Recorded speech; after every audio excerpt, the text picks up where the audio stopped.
Olá, pessoal, bom dia. Tudo bem? Hoje, dia 21 de julho, uma terça-feira, vamos dar início à correção das nossas atividades, certo? Então, acompanhem aí. Iniciando com português. Português, ontem, a gente trabalhou, né, com esse livrinho aqui, o Aprender Sempre, onde tem algumas atividades que nós vamos fazer. Esse livrinho, essas atividades, ela vem de um trabalho lá da escola estadual, mas que o município, enfim, analisou o material e viu que era interessante trabalharmos com vocês também, tá bom? Então, por isso nós estamos fazendo. Bem, lá na atividade 1, vocês tinham um infográfico, tá? Para vocês analisarem. Então, o que é esse infográfico? O infográfico é um importante recurso utilizado em textos jornalísticos ou de divulgação científica. Conseguir compreendê-los é extremamente necessário no cenário atual. Nessa atividade, você irá analisar o infográfico e responder as questões a seguir. Então, o que é esse infográfico? É esse gráfico que vocês têm aqui na primeira página, tá? E teriam que fazer a análise dessas informações que estão no gráfico, para depois poder responder as perguntas. Então, vamos lá. Vamos praticar. Qual é o assunto do gráfico, tá? Então, do que é que está falando? O assunto do gráfico é a gripe A, na cidade de São Paulo, né? Então, nós estamos vendo lá, olha lá, gripe A em números, casos e mortes pelos vírus na capital paulista. Ou seja, então, o assunto é a gripe A lá na cidade de São Paulo, ok? O título do gráfico, é isso? Deixa eu ver aqui. Qual o título do gráfico? O título do gráfico é Gripe A em números. Tá? Então, vai falar da gripe A, mas em números, vai contar, mostrar para a gente quais os dados estatísticos desse levantamento, ok? Número 3. Onde os dados do gráfico foram coletados? Eles foram coletados na cidade de São Paulo, tá? É de lá que são esses dados. Número 4. O que é gripe A? Gripe A é uma doença respiratória aguda causada por um vírus H1N1. Então, nesse momento de pandemia, nós ouvimos falar muito do Covid-19, certo? Que também é um vírus. Vocês estão acompanhando aí muitos estudos para descobrir uma vacina que seja eficiente, que tenha eficácia no combate a esse vírus. Em relação à gripe A, H1N1, já existe vacina, tá? Então, acredito que todos nós aqui que estamos assistindo e conversando nesse momento, nós já tomamos essa vacina, porque foi imunizado agora, mês passado, o outro, né? As crianças, os velhinhos, os professores, o pessoal da área da saúde, e uma grande parte da população também. Então, muitos foram imunizados, ou seja, já existe uma vacina que combate essa gripe, tá? E agora, só fazendo uma comparação, está em estudo diversos testes aí para encontrar a cura também para a Covid-19, ok?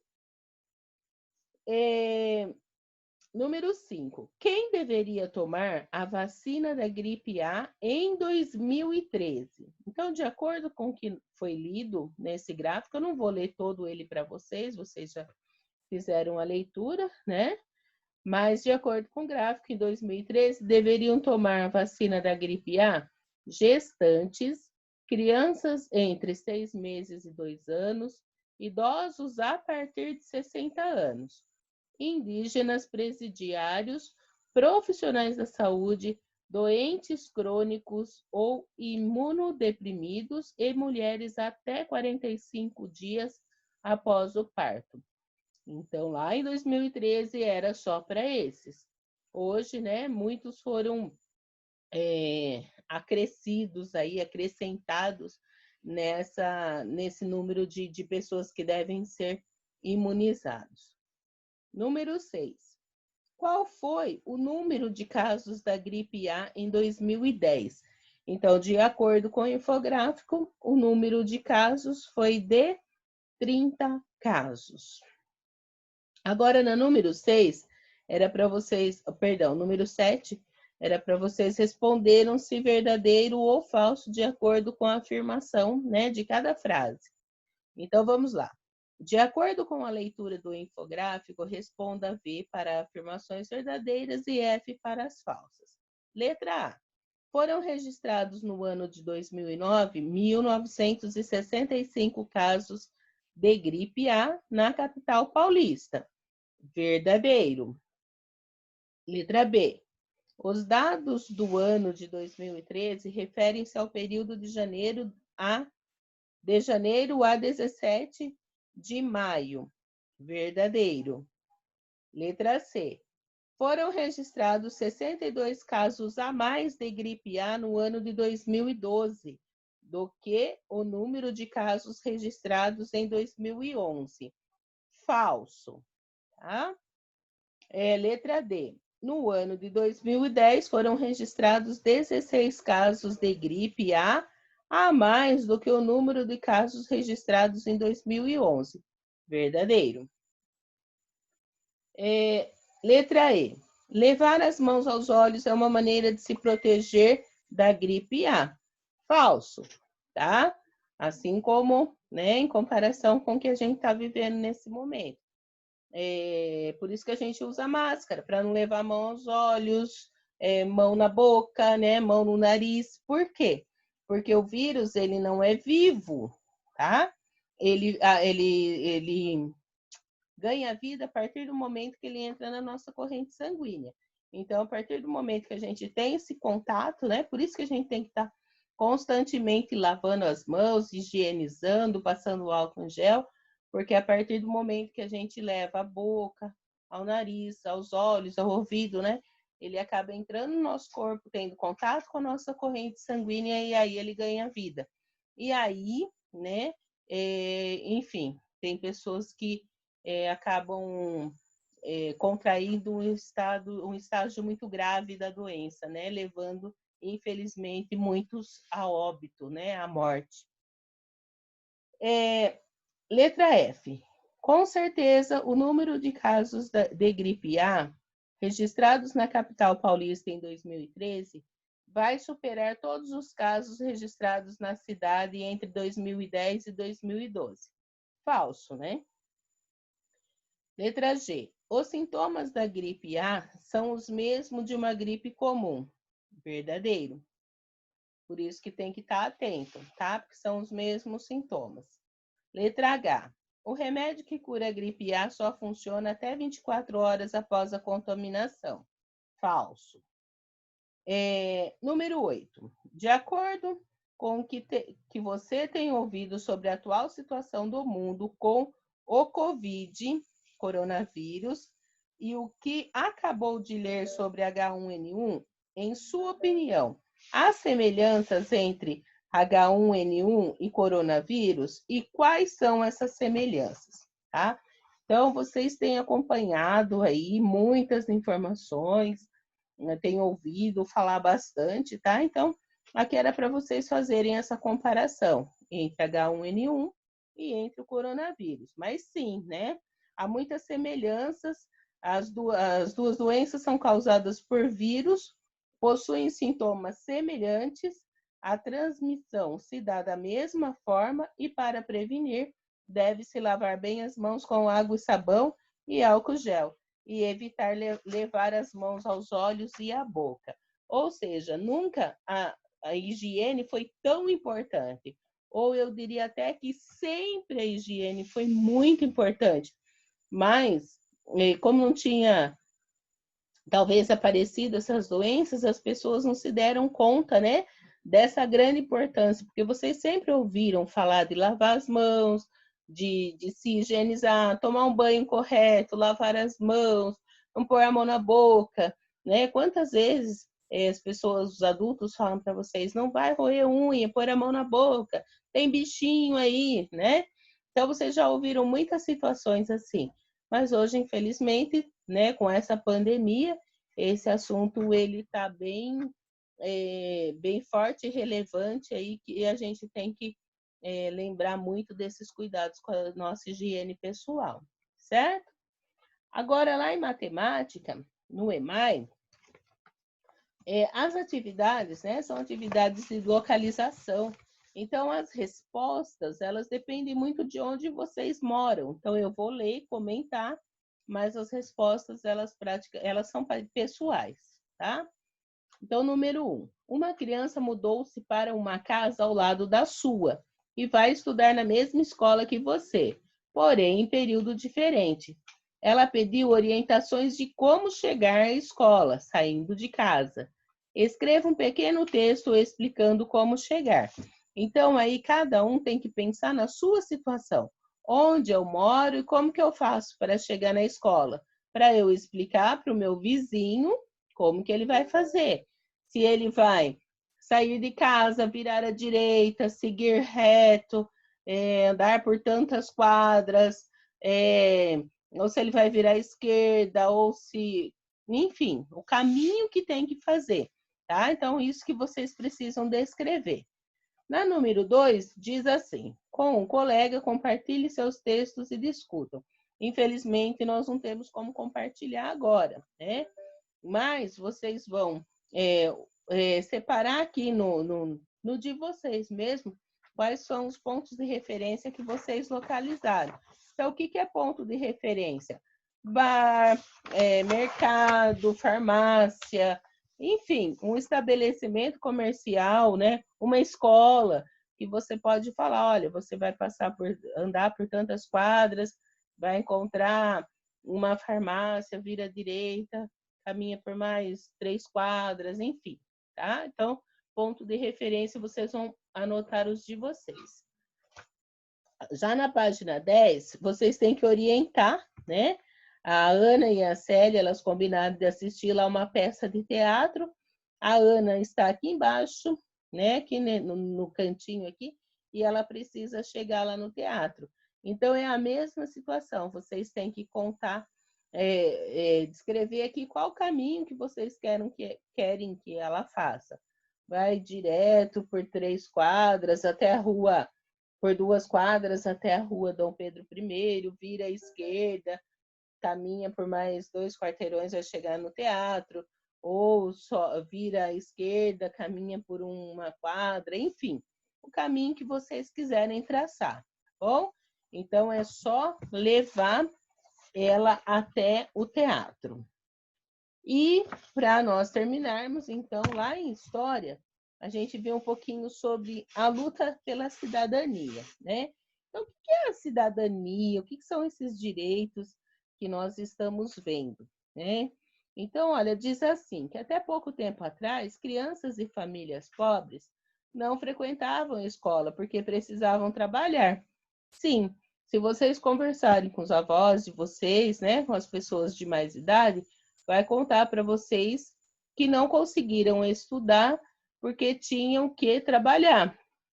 Ou seja, desistia dos estudos porque tinha que ir para a roça, tinha que ajudar no sustento da casa, tá? A maioria acontecia isso.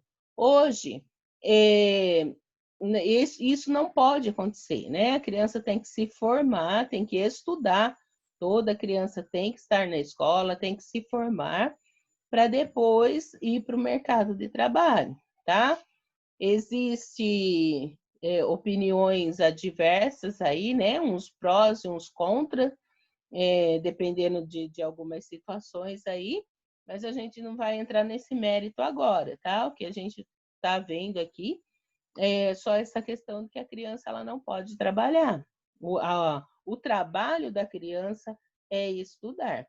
Então, esse é o trabalho de vocês. Então, vocês estão vendo que mesmo de uma forma à distância, a gente está aqui, né, fazendo exatamente isso, não está deixando a peteca cair. Ou seja, nós continuamos com o estudo, tá?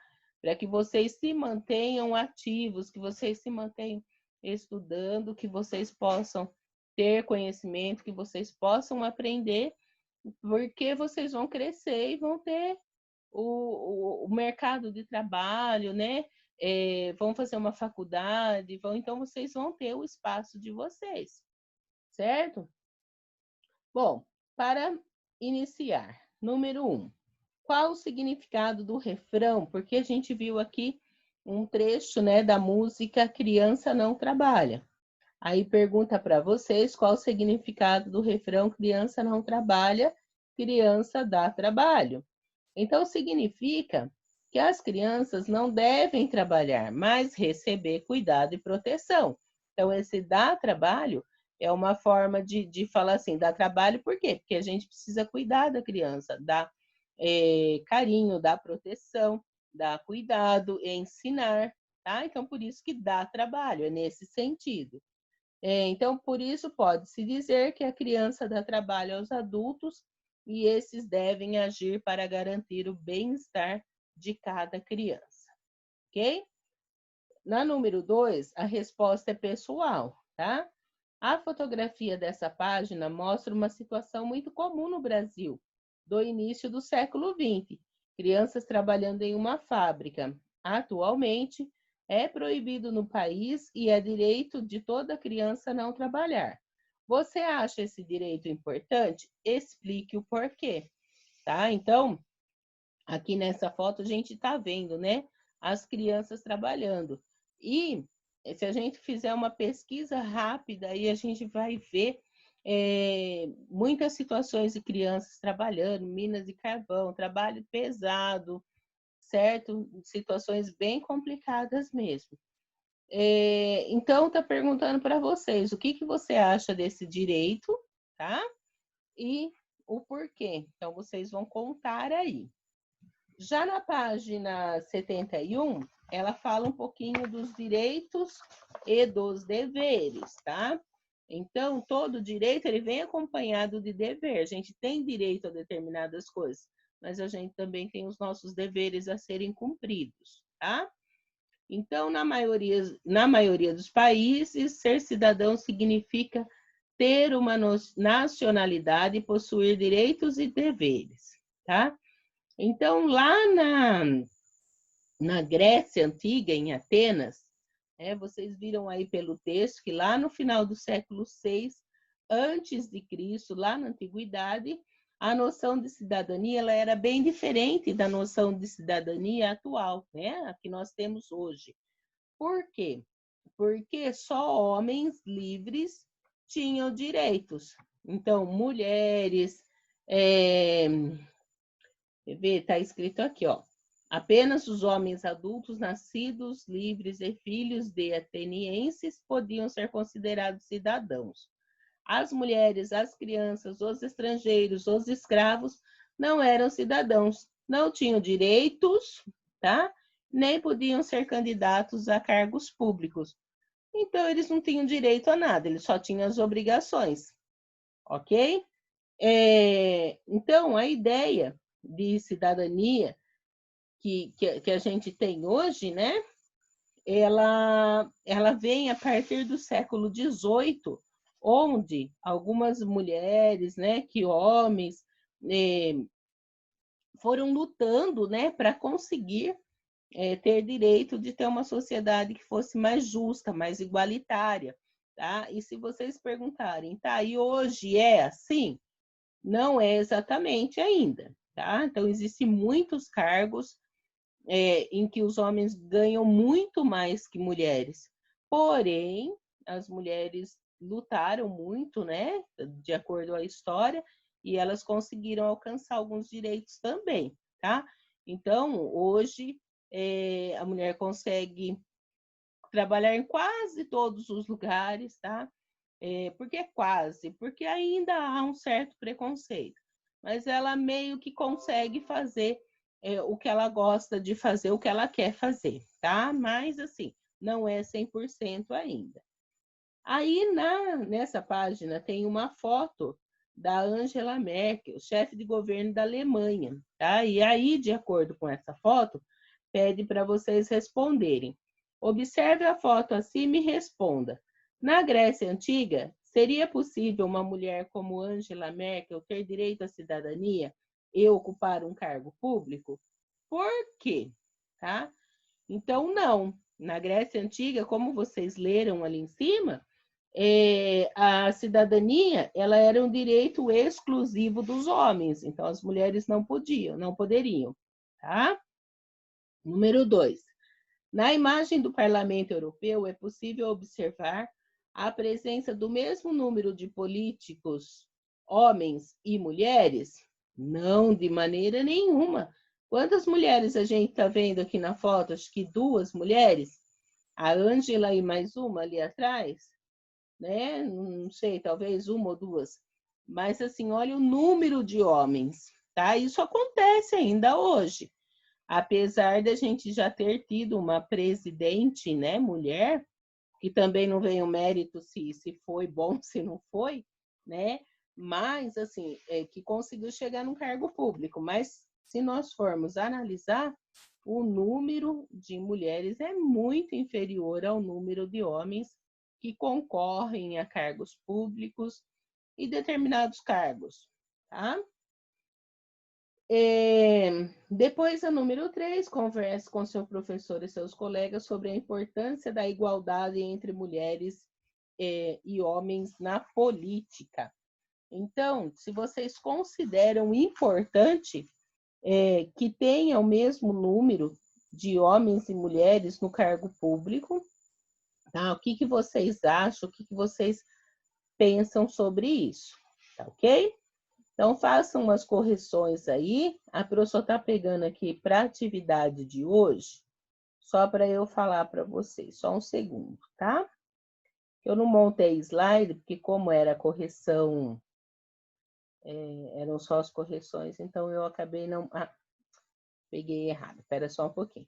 Então, eu acabei não montando o slide, tá? Então, eu vou pegar aqui a atividade de hoje, daí eu já falo para vocês. Bom, em português, vocês vão dar continuidade no mesmo trabalho, né? Fazendo a leitura e respondendo as perguntinhas que tem lá na atividade 2. Em geografia, vocês vão também ler as páginas 60 e 61 e responder as questões, tá? E depois a gente acaba conversando, né?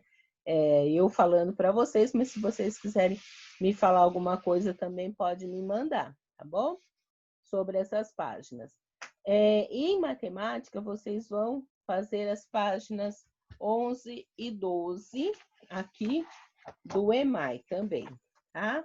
A 11 e a 12 também, a número 11 também é uma atividade de localização, e na página 12 é só para vocês escreverem. Então, por quê? Porque tem aqui, ó, na página 11, né, a atividade, e na página 12 é uma folha aqui com linhas que vocês vão responder a essas perguntas que foram feitas, tá? Então, façam com atenção, com cuidado, tá? Depois, hoje eu começo a ligar para alguns alunos e a gente vai começar as nossas atividades avaliativas que a gente tem que fazer durante essa semana, tá bom? Então, bom trabalho para vocês e até mais, tá bom? Qualquer coisa, gente, até o meio-dia eu tô aqui para responder para vocês. Depois da tarde fica um pouco mais difícil. Aí eu só vou responder a hora que eu puder, tá bom? Porque eu tô no outro trabalho. Mas até o meio-dia eu tô por aqui. Tchau, tchau.